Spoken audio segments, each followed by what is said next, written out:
November 20. We call to order the Tempe Estuary Program Policy Board meeting, November 21, 2025. Call to order and roll call. Mr. Director Boatwright. Here. Councilmember Cotton. Commissioner Phelps. Councilmember Parkin.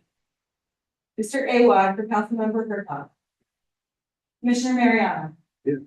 Mr. Glixberg for Commissioner Miller. Commissioner Peters. Commander Purify. Here. Governing Board Member Cotton. Here. Chair, we have a quorum. Thank you very much. There any changes to the agenda? No changes to the agenda.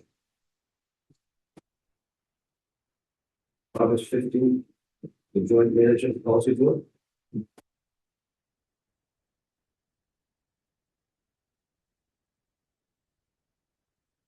Fair say aye. Aye. Vote.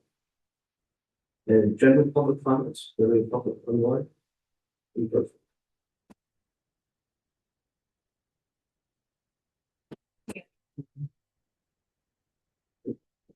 Those public comments will be action item number 4. Sure. So I'm going to go to the podium with the audience. Additionally, speak through that mic.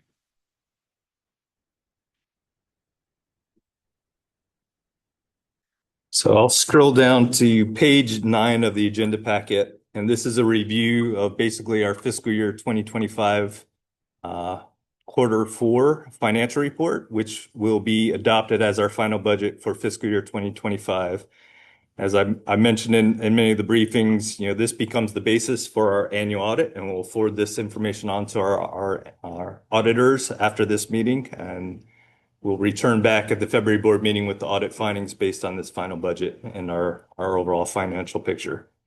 So just in general, a quick snapshot in terms of overall revenues coming into the program for fiscal year 2025. We've recognized about 3.5 million in total revenues, which was a little bit more than what we're projecting at mid-year this past May. That's mostly good news. I have flagged one revenue source, in-kind revenues, as part of this report, and that just reflects receiving information from both Manatee County and City of Tampa on our in-kind projects for fiscal year 2024 and 2025. We weren't anticipating collecting all that information this past fiscal year, so we actually recognize 440,000 in terms of total in-kind coming into the program relative to what we projected, around 200,000. So that's the one footnote I have on the revenue side. I also just wanted to mention the one negative in terms of revenues that we're seeing was related to our specialty license plate sales. We were projecting about 110,000 in specialty license plate sales based on a 5-year average. We only recognized 102,000, so slightly below what we're hoping for. Those funds are used for the Bay Mini Grant program, so we're always trying to encourage and get the word out on why it's important to purchase a tarp tag, because it directly benefits that grant program. So we're increasing some of our marketing, working with Hillsborough County right now, tax collector, to ensure that it's communicated to the public of why it's important to buy a specialty license plate. We'd love for y'all to have a specialty license plate as well. On the expense side, we recognize about 3.3 million in total expenses, a little bit lower than what we were projecting in terms of 3.6 million at mid-year. So a large part of that projection of kind of falling short was from our technical and communications contracts and consultant services. We were anticipating about 2.1 million in invoices at mid-year. We only received about 1.6, and that's just delays primarily from projects or permitting for projects that we have in the hopper that weren't realized in this prior fiscal year. So many of those projects will be rolled over into our current fiscal year and be recognized then. But in total, with those revenues and expenses, we still have a pretty robust fund balance, about 2.5 million in our bank accounts at the end of fiscal year 2025. The other footnotes that I call out here in terms of expenses, we were slightly over in terms of direct personnel expenses, both salary and fringe, to the tune of about $9,000. We actually had to provide an annual leave payout for one of our staffers that left the program in September. We also have to put on our books as part of new GASB rules, our liability in terms of our salary and fringe. So those differentials between the prior fiscal year, this year, as well as that payout, caused that a little bit of overage in terms of direct personnel expenses. The other footnote I have is related to travel, conferences, and registrations.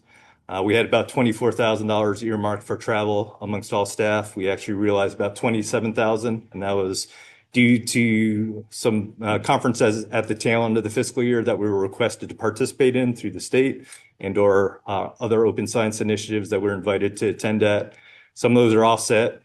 Those expenses are offset from those organizations asking us to participate. We just have to put it on our books. This wasn't anticipated when we developed the budget and the mid-year budget amendment in May, but we're just reflecting it here. So those were the two anomalies where we're slightly over what we were projecting last May and as part of the mid-year budget. But for the most part, all their line items were at or below sort of those target levels that we were anticipating at mid-year. I'd be happy to answer any additional questions or particulars on any of the financials that are presented here today. But overall, like I said, a good overall picture in terms of revenues and potential expenses moving into this fiscal year 2026. So I'll stop there. Were there any questions?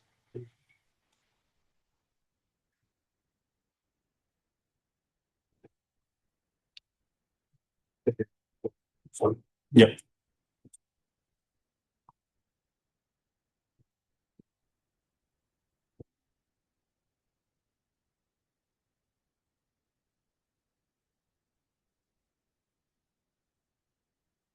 Appreciate that. And we do budget to help sponsor the Regional Planning Council's annual summit as well. So that gets factored in. These additional travel expenses were just unanticipated towards the tail end of the year that we had to recognize on our books.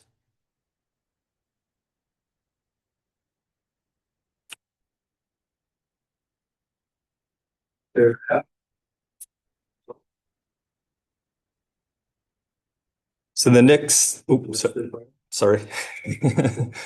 So the next agenda item is typically what we bring at this November meeting. And this gives an overall picture to the Management and Policy Board of some of the key issues and topics that we're raising with both our state and federally elected delegation within the region. Many of the topics are similar to what we've presented in prior fiscal years. There's a little bit of refinements based on activities that are currently taking place. But the three main biggies in terms of our local state delegation that we want to communicate and what we've been working with in terms of state agencies relate to the Florida Department of Transportation's recent PD&E studies and some of the bridge expanses and causeways in Old Tampa Bay. So we've been meeting with them on looking for opportunities to develop alternative bridge and/or causeway projects related to those bridge replacements to consider water quality improvements as part of those projects. We'll be meeting with them again in December and kind of trying to move those conversations forward for the Courtney Campbell Causeway, which is currently going to be subject to a PD&E study. Somewhat newer one, but kind of continues the thread on trying to improve water quality conditions in Old Tampa Bay. Several projects currently being contemplated within the region that could have co-benefits in terms of improving water quality conditions in Old Tampa Bay. One of those relates to the Lake Tarpon Outfall Canal discharge. Currently, Tampa Bay Water is considering that and doing a feasibility study as a potential water supply for the future of the region. We do think that would have a benefit in terms of reducing nitrogen loads if that was actually used for drinking water supply rather than it being discharged directly into Lake Tarpon. So we want to continue to have those conversations with both Tampa Bay Water, the Water Management District, and regional partners on why projects like that not only help our drinking water supply, but also could potentially have ecological benefits for Old Tampa Bay proper. Likewise, there's much talk centered around wastewater improvements and upgrades that are being required by the state to be met by 2032. We also think there's opportunity for additional treatment and/or alternative discharge and disposal of those wastewater sources, particularly in the old Tampa Bay region, that could have co-benefits in terms of reducing nitrogen loads. So we continue to advocate and support for our partners pursuing those projects as resources become available. I've had a good conversation with some of the policy board members. There's actually currently right now a Restore Council proposal from open for public comment. If you go to the Restore Council website, the funded priorities list for the entire Gulf states is currently under public review. There's 3 potential projects that could benefit partners in the room that have been identified for the state, and it looked like the 3 projects are related to grant programs that have been administered by the state in the past. They're just re-upping some of the funds for those programs as part of the Restore Council funded priorities list. There's about, I think, 20 million that they're asking for resiliency-based projects. So I know a lot of our partners have been involved with vulnerability assessments and other resiliency projects that are funded through state programs. So they're going to potentially have 20 million additional for those projects in the future. There's about 12.6 million available for hydrologic restoration initiatives for tidal creeks and other stormwater conveyances earmarked as part of that package to the Restore Council. And then there's about 45 million available for the Water Quality Improvement Program, which is a state grant program that has supported a lot of wastewater and stormwater infrastructure improvements throughout the state. So again, once it works its way through the Restore Council, I think the state will then provide grant solicitations for those 3 programs. So you want to keep an eye on that. And if there are particular projects that would fall in line with some of those programs, it did sound from the narratives that they've provided to the Restore Council that if you provide those comments between now and I think January is when they close comments on those Restore Council funded priority lists, it would be a good opportunity for your individual entities to advocate for certain projects to be funded under those programs. So just putting it out there as additional information. Resources are becoming slim as of late, but that is a little good news in terms of re-upping some of those state grant programs for support of local projects. One other thing just to mention under our local priorities, we've been working closely with the University of South Florida on expanding what they call their Tampa Bay Observing Network. This is basically real-time instrumentation that they've been deploying in the Bay proper. Right now, a lot of the sites are focused around Middle Tampa Bay and Lower Tampa Bay. We've actually worked with them this past year to establish a site in Bishop Harbor adjacent to the Piney Point facility. We heard news recently, they have also received some funding from the EPC Pollution Recovery Fund to establish a new site in Old Tampa Bay. So we're wanting to continue to advocate for support of that program. These real-time stations provide basically 15-minute observation of water quality conditions within the bay proper, and we think this will enhance sort of the management of the overall bay by having that data and information more readily at hand. Right now, we rely on ambient water quality monitoring from our county partners that are done basically once per month, so sort of a snapshot. These real-time sensors will kind of fill in that information in between those monthly snapshots of water quality conditions. And we think that's a valuable addition to our program. We're actually, compared to other regions, not only in the state and elsewhere, we were kind of lagging behind in terms of deploying those sorts of technologies to understand the water quality conditions. So I want to continue to maintain and support that in the future. So that is basically some of the local priorities that we've identified. During the management board meeting, a couple other topics came up related to continued support for our septic to sewer conversions, as well as potentially septic inspections in the future, especially for some of our older developments with a lot of legacy septics still remaining in the watershed. We are actually providing some support to partners through the IIJ funds to support septic to sewer conversions.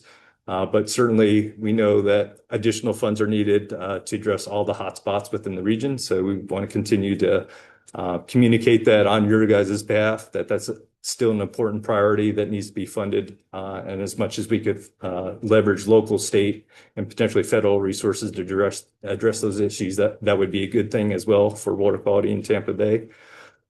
And then related to the Tampa Bay Observing Network, there was also some discussion at the management board that because of a lot of the federal reductions, a lot of the partners as well as the water management district are now having to pick up some flow monitoring stations that were monitored by either USGS or other federal agencies in the region.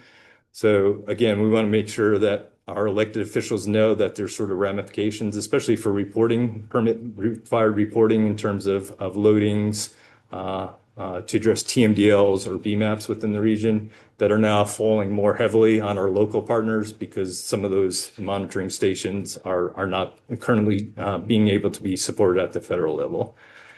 So those were sort of the topics that came up at the management board meeting. On the federal side, we also want to continue to shine a light on the National Estuary Program. There's actually continued to have good bipartisan support at the federal level for reauthorization of the National Estuary Programs. There's a bill currently working through both the House and Senate that would reauthorize the National Estuary Programs at basically the current levels that we're currently authorized at. We have not seen those full authorized funded levels through appropriations from Congress. So just maintaining what is authorized is still a good thing for us over the next 5 years. We're hoping that some action will be taken on that reauthorization bill in this Congress and then go to the president and hopefully be signed. And that just gives Congress additional authority to appropriate funds to the National Estuary Programs on a year-to-year basis. So that reauthorization bill would be for the 2027 through 2031 federal fiscal year to support the program at that $50 million level, which translates to about $1 million per National Estuary Program. And as I've said, we're now only seeing about $850,000 appropriated to the NEPs, and that's under the continuing resolution that's currently in place in Congress as well. And the last thing just to mention on the federal side, we are continuing to try to work with the federal agencies on the Little Manatee River's Wild and Scenic River designation. There was a study authorized by Congress to understand whether or not this designation would be a good thing for this river. We're working with federal agencies prior to the shutdown and meeting with local stakeholders as part of that process to develop the study. Kind of stalled during the shutdown, but we're hoping they'll pick back up again. But this has been a high priority for some of our federally elected state delegation within the region. And we're looking to hopefully get this across the finish line sooner rather than later in terms of completion of the study and presentation for Congress's consideration of that designation. I'll stop there and ask if the policy board or anyone online has additional priorities that you would like us to bring to the attention of either state or federally elected officials, but I think I covered a lot of what I've heard so far.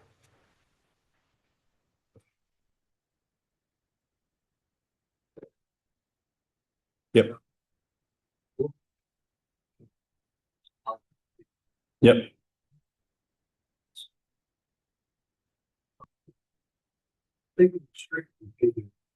Correct.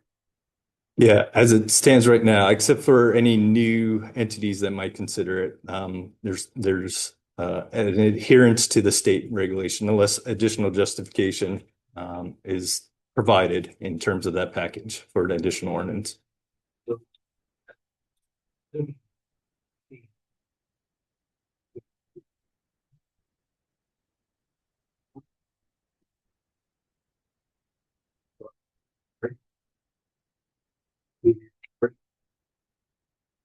I like that the option to change and it's stronger, so choose.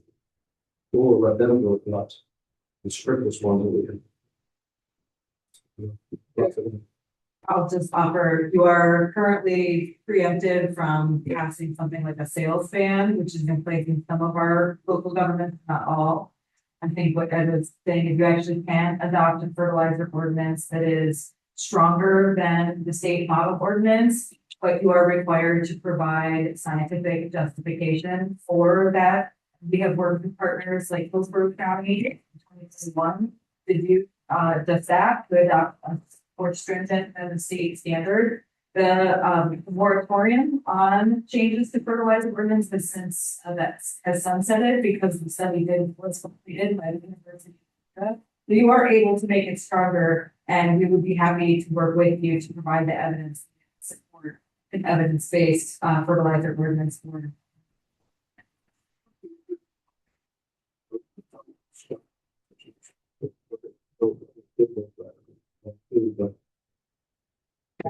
Sales ban off the table, but you can be stronger than state law.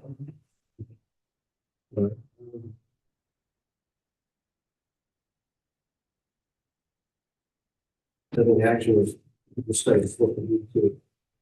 Right now, with all the water still being dumped in the bay, especially overlay.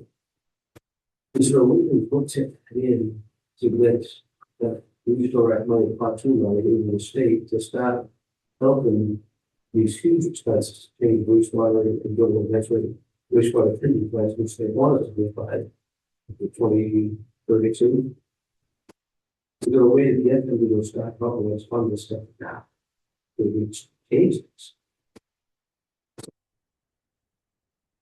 Yeah, we're always supportive of partners looking for additional improvements to their wastewater facilities. So you're not going to, not have our support in that discussion. It's a matter of how we make that case to the state to fund those projects. So I'm thinking.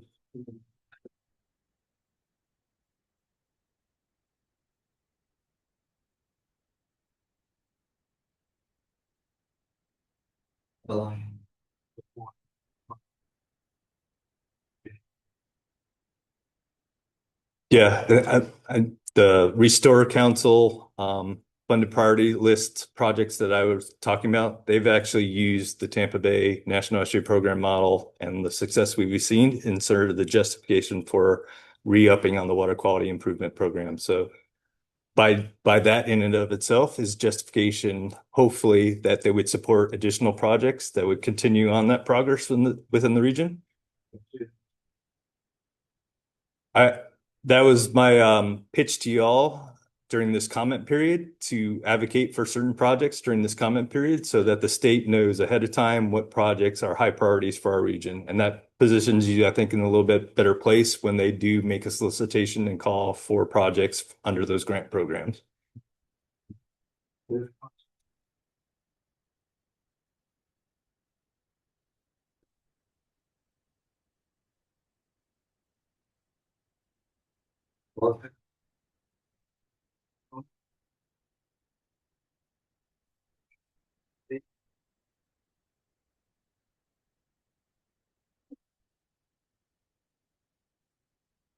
Good morning, everyone. So, Board Member Watkins, I think maybe you haven't heard of Bay Mini Grants before, so I'm going to give a brief overview and just remind the rest of y'all as well. So, the Bay Mini Grants are one of our grant-making programs. It's up to $5,000 that's available to nonprofit organizations, businesses, schools, pretty much any kind of organization within the watershed for environmental projects, restoration, education, environmental science education, all that great stuff that aligns with our comprehensive conservation and management plan.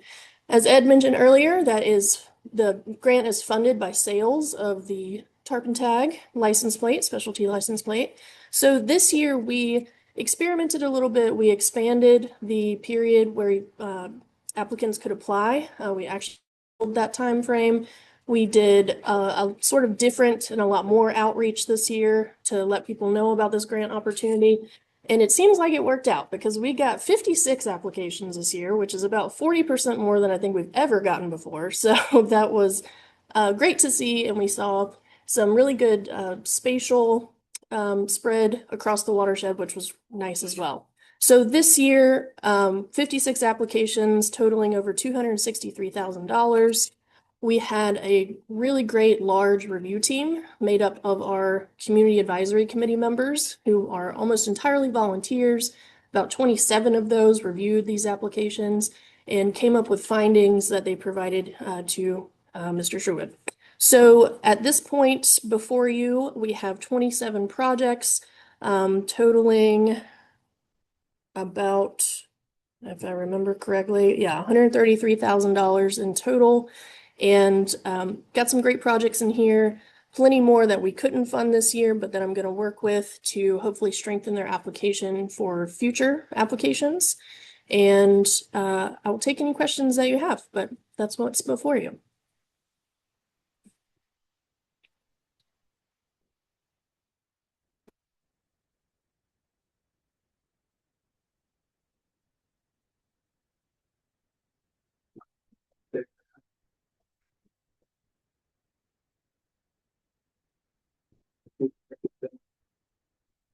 Updates.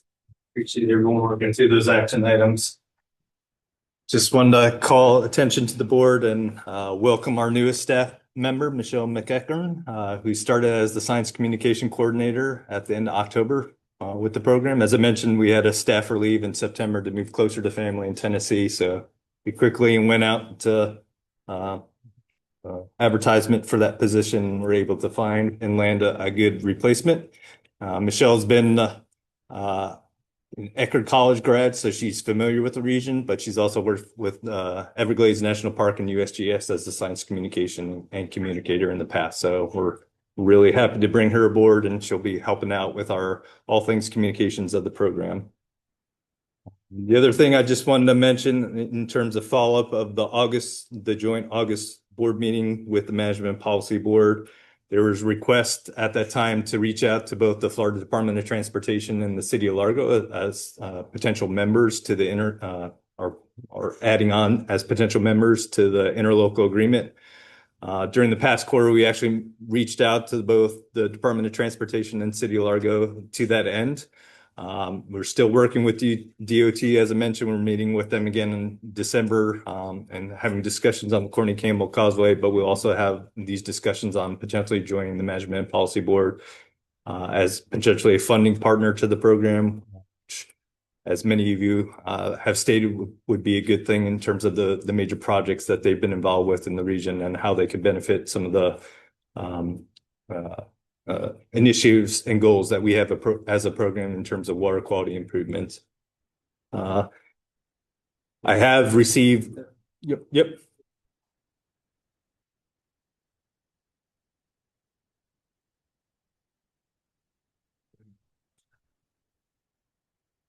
Yeah, this is the Florida Department of Transportation. So they would be involved with a lot of the stormwater mitigation related to some of their infrastructure projects and working with partners. So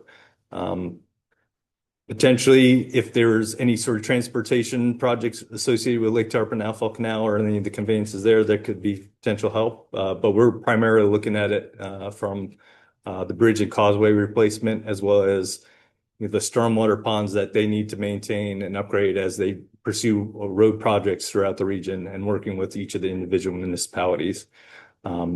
They currently work with us through the NYCHA Management Consortium. They actually provide a significant amount of funding to the reasonable assurance process each year. But the boards also thought they would be apropos to add them to the interlocal agreement as a potential funding partner. Like I said, we extended that invitation, still waiting to hopefully hear back something positive on that front. We have also extended an invitation to the City of Largo. I've actually heard some really positive news back from them. They're going to be considering joining as a funding partner at their next December 2nd City Commission meeting. We provided language of the joinder agreement similar to what has been provided to Pasco when you all joined in 2016 at the first major interlocal agreement update. So they're working it through their process of getting approval, and the next steps would be at that point, if they approve it, to bring it back to this board. And for a new member to join the interlocal agreement, there has to be a unanimous decision of the Management and Policy Board to accept them. So we will be working through that process once they get their approval through the City Commission.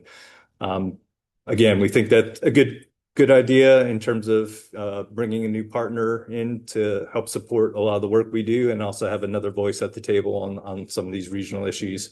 They are a key player as well in Old Tampa Bay. So we're looking forward to their participation with the approval of the management policy boards. But that's what. Oh, sorry. I skipped ahead then. I apologize. Yeah. So again, hopefully bringing that back at the next board meeting as a unanimous approval of the management policy board. I also just wanted to bring to your attention, it's not listed here in the board packet itself. Our auditor has provided sort of their service overview that they typically provide at this November board meeting. It's a PDF in terms of a handout, but if you wanted to take a look at sort of the services they're intending to provide over the next quarter, you could review it in the handouts in the board packets. And then the two other things I just want to mention before I skip over to some of the staff updates is we had some really great community volunteer events over this past quarter. The Great Egmont Key Cleanup brought out about 177 volunteers. We cleaned up about 11.6 tons of hurricane-related debris that accumulated on Egmont Key. It was a great sort of collaboration between many of the counties from Manatee and Pinellas County, as well as the ferry operators originating from each one of those counties to get people out there to clean up Egmont. So that was a huge success. It ran in the local news, and there's some links there. We have another upcoming cleanup event called our Tampa Bay Debris Derby. This is a public-private partnership where we solicited a lot of donations from private companies to support basically a trash tournament. So teams of volunteers go out and collect as much trash as possible, and they are awarded with prizes from our partners that we've garnered through a lot of hard work of Sheila and our other partners as part of that program. So if you're available on December 6th at E.G. Siemens Park, get your team together and register, and you could help give a day for Tampa Bay through that Tampa Bay Debris Derby. So I'll turn it over to she'll give a little bit of update. Marcus, you give a little bit of update of Old Tampa Bay, some of the capacity assessment and some current meetings that we had. So, yeah. So I don't know what you said last week, but I'm going to say hopefully the same thing. So yeah, I just wanted to give an update on some of the discussions that have been going on within the Technical Advisory Committee. As many of you know, we, over the last couple of years, funded an assimilative capacity study for Old Tampa Bay as required under the Reasonable Assurance Plan, specifically due to 2 consecutive years of exceeding the chlorophyll A threshold in that bay segment, which prompted us to do this study. Out of that study came a number of recommendations that were proposed by the contractor. Some of those recommendations fall squarely under the regulatory sphere of how we might manage Old Tampa Bay, and those have been under discussion for quite some time within the Nitrogen Management Consortium. And then some of those other recommendations are more management oriented without a specific regulatory aspect associated with that. So 2 of those recommendations include, well, there are 2 recommendations there. One of them is a restoration goal of 175 acres of oysters for Old Tampa Bay. And the second one is the adoption of seasonal subsegment chlorophyll A targets in Old Tampa Bay as well. And the idea is if both of those things are achieved, it will help support not only water quality in Old Tampa Bay, but hopefully provide some means of better attaining the regulatory standards as well. So being that these are primarily management recommendations, we wanted to bring these to the TAC and get their assessment of the science and whether or not the feasibility of adopting these management recommendations could actually help move the needle forward for supporting water quality in Old Tampa Bay.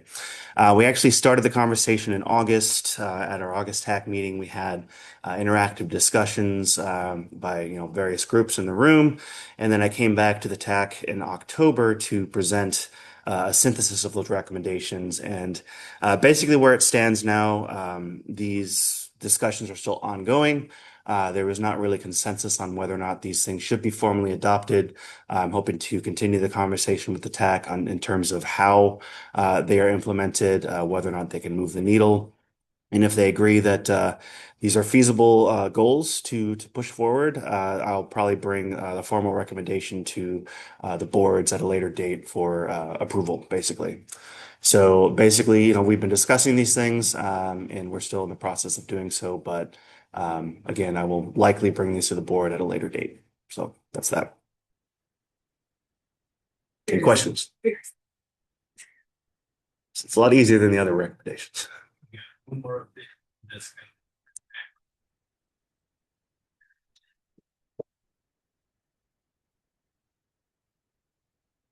So the Tampa Bay Environmental Restoration Fund is another grant making program that we administer, and many of the partners here contribute to that, including Swift-Mud, Manatee County, Pinellas, and Hillsborough County as well.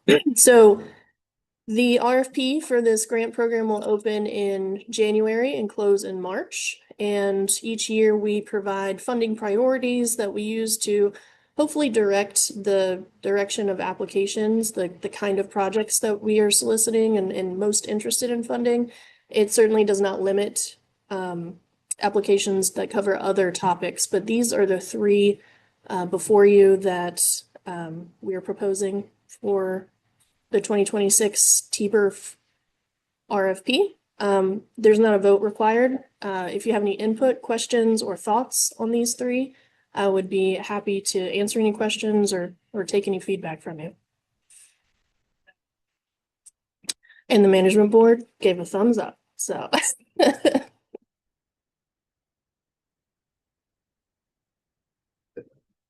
Cool, thank you very much.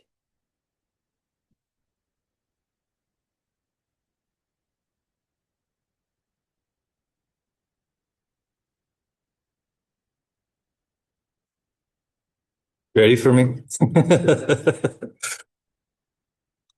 So the next agenda item is continuing some of the discussions we had at the August joint board meetings on the interlocal agreement update. So just for a little bit of a history, the original interlocal agreement update was signed back in 1998, and we didn't update it until 2015. And then every 5 years since, we are conducting this sundown review as part of the clause identified in the interlocal agreement. So today, what I'm hoping to share with you is basically review the overall timeline to pursue this update, provide you with some of the staff recommendations that have been reviewed by our legal counsel in terms of some of the narrative language that is contained in the interlocal agreement.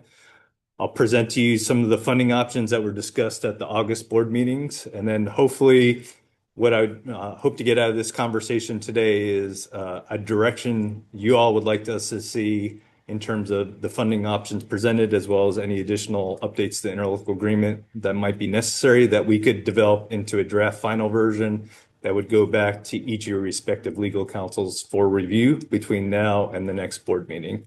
My hope is over the course of the next quarter after that individual entity legal review that we'd be prepared to vote on an adoption of the interlocal agreement update at that February board meeting.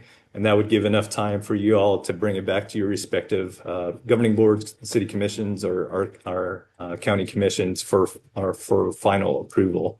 And I'd be happy to come to any of your meetings to present sort of the outcomes of our interlocal agreement discussions, as well as the benefits of the Tampa Bay Estuary program we feel that we relate to each of our partners.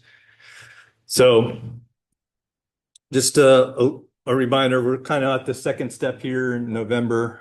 We had preliminary discussions in August jointly with the Management and Policy Board on sort of what the tenor and direction might be for this interlocal agreement update. We're now presenting some of that information back to you in November. And as I mentioned, we hope to bring this back to you in a draft final version that has been reviewed by each of your legal counsels for a vote in February. That way we have enough time by the September 30th deadline to formally file this in each of the county governments represented by the funding partners within the region. And that will just identify sort of the partnership and the agreements and commitments to the estuary program over the next 5 years from 2027 to 2031.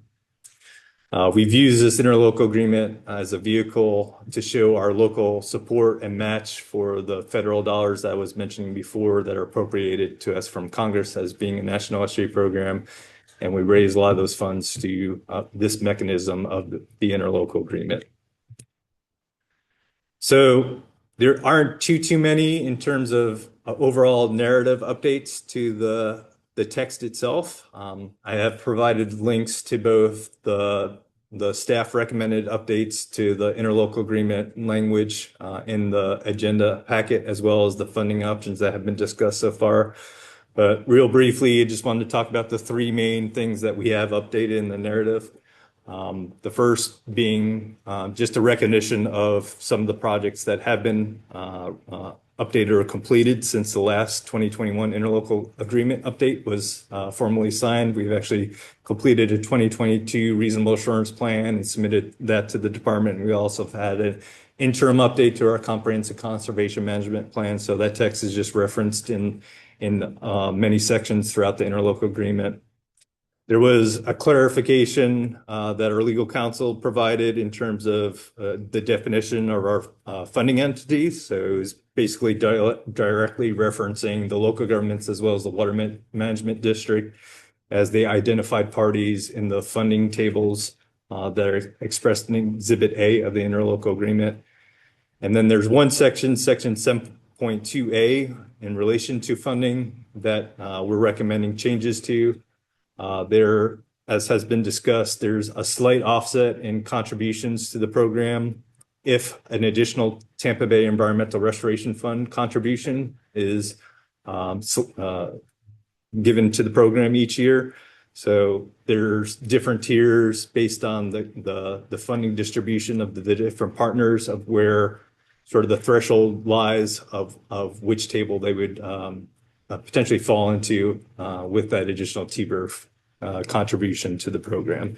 So based on the fiscal year 2026 contributions, there's slight updates to sort of those tiers, and they're recommended in that red line version that's shown in the table at the bottom. So those were sort of what we consider sort of fairly minor updates to the narrative language itself. At the end of the August joint board meetings, we also were trying to solicit sort of an idea of what the partners felt would be an appropriate funding protocol for the program over the next 5 years, that 2027 through 2031 period. And two main sort of directions I think we heard from those board discussions. The first option was basically keeping things static as we're experiencing them now in fiscal year 2026. So just holding the contributions from each of the partners and the tables identified for fiscal year 2026 static over the next 5 years.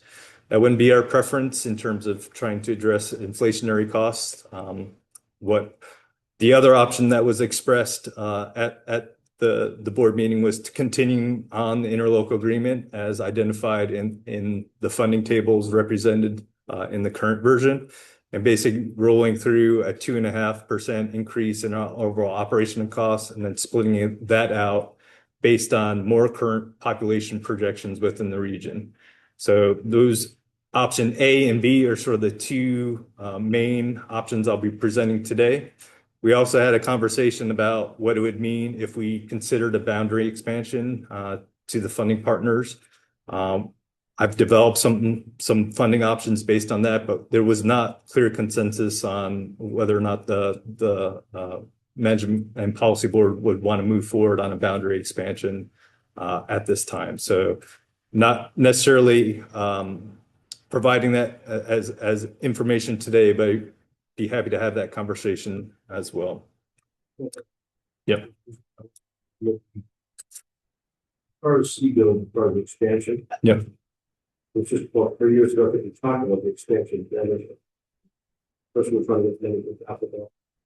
Yep. And I think we did a real good thing on that resume.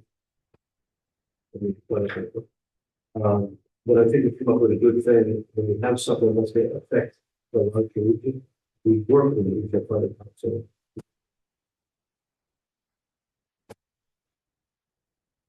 take that out of the joint funding program to make that work. So I know with my assistant, probably is super bad, super great, but I'm willing to pull that back. We can take that for because it has to be unanimous. I'm not even pushing. see how they. That helps the conversation along and appreciate those words. And we continue to, work with the Regional Planning Council. They have a broader region that they're operating under. As much as projects have benefits for that broader region, we're willing to kind of participate in those discussions as a member of the Regional Planning Council.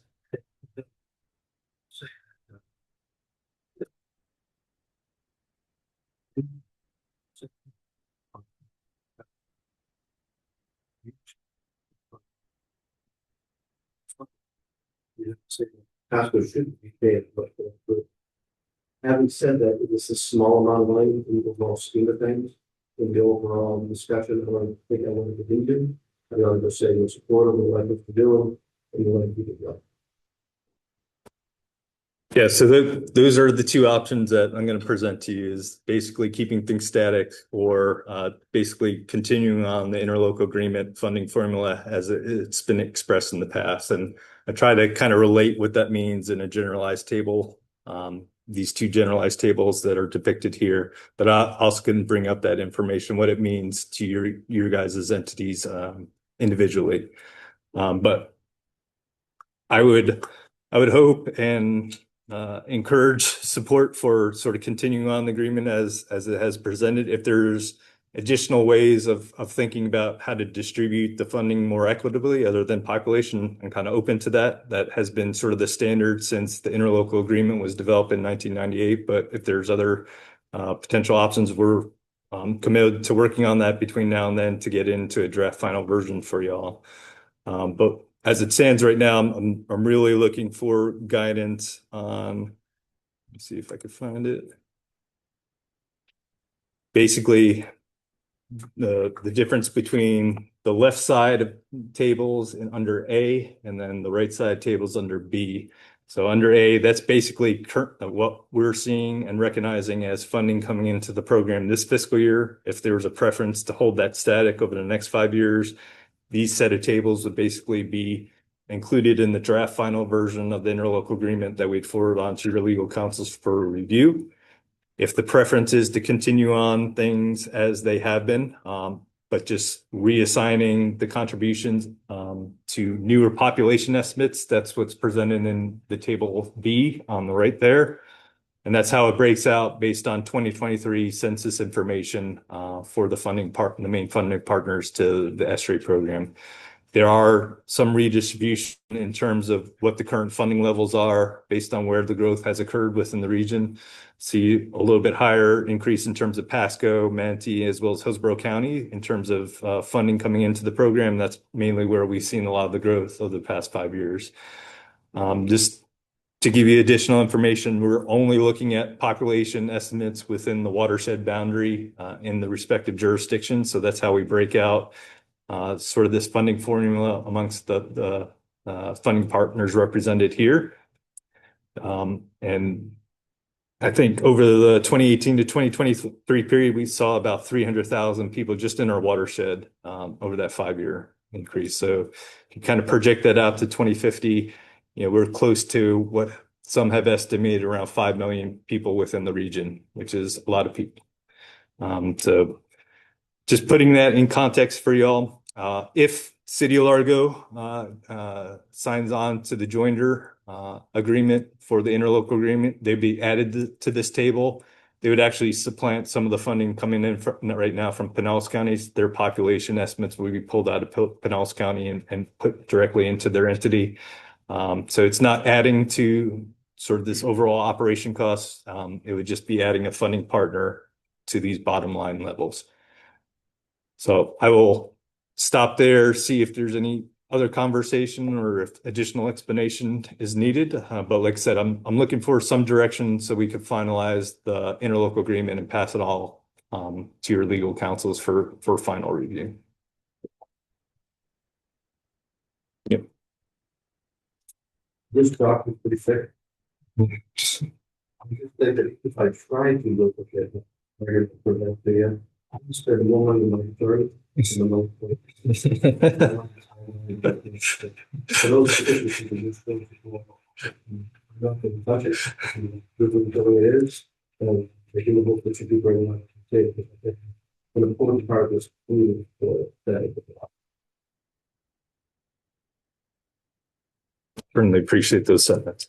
I can remember over the week, I thought that was the management of the recommendation. Yeah, I neglected to share that. Thank you for bringing that up. So yeah, we provide the same information to the management board last week, and there was not any opposition of moving forward with option B in terms of maintaining the funding increases on the 2.5% basis per year, and then splitting it out according to the updated population. There was general consensus on bringing that forward to the policy board as the management board's preference. Thank you for reminding me of that.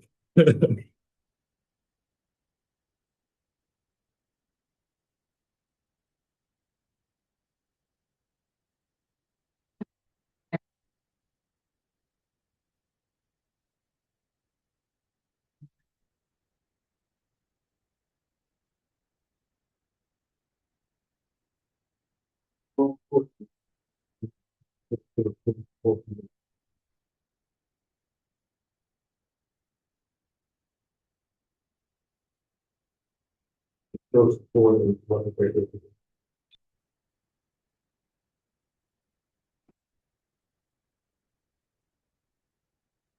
Is there comments or would there be any opposition for us moving forward with putting the option B tables in the draft final version and then presenting that to your legal counsels moving forward?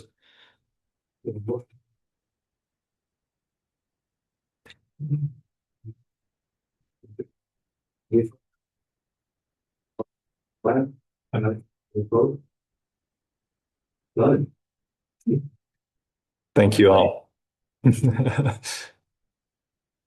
Get back to the agenda. Most of it.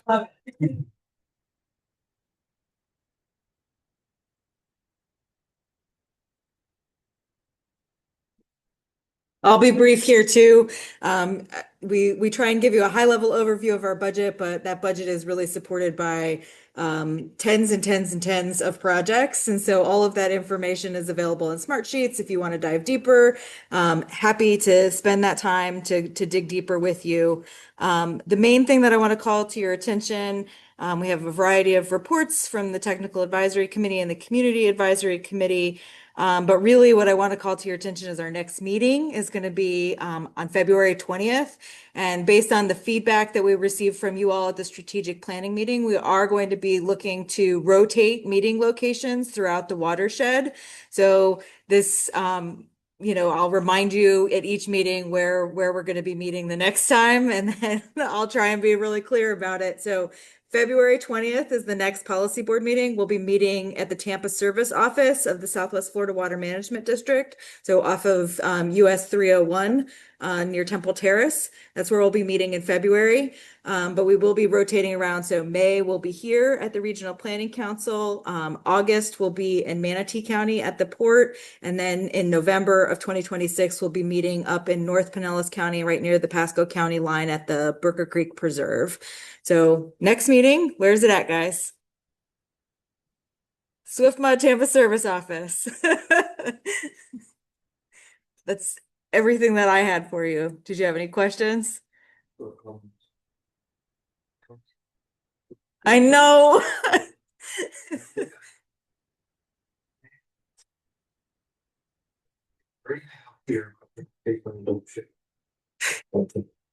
Yeah. As long as you have the website, you know. Yeah. They say, I thought confident it was good, but it says, check. Yeah, I did send out the meeting invites for all of next year as well. And so you would have recently seen a November meeting that said that location, but it was for 2026.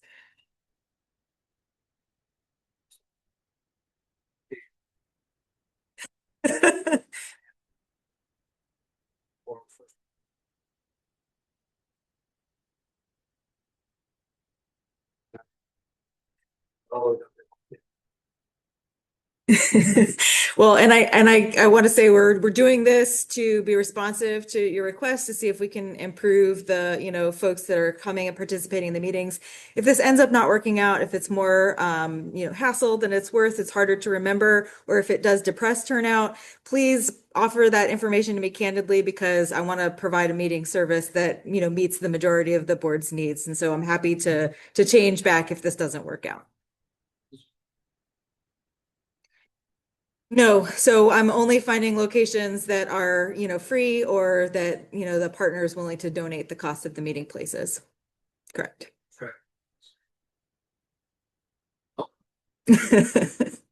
Yeah, and if you have a location that you would like us to meet at in the future, you know, I'm always, you know, shoot them my way. I use my sort of knowledge of the region to pick these first ones. So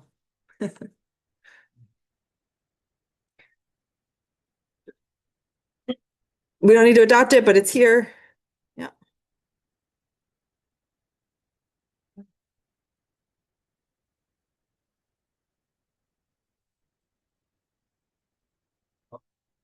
Yeah, right.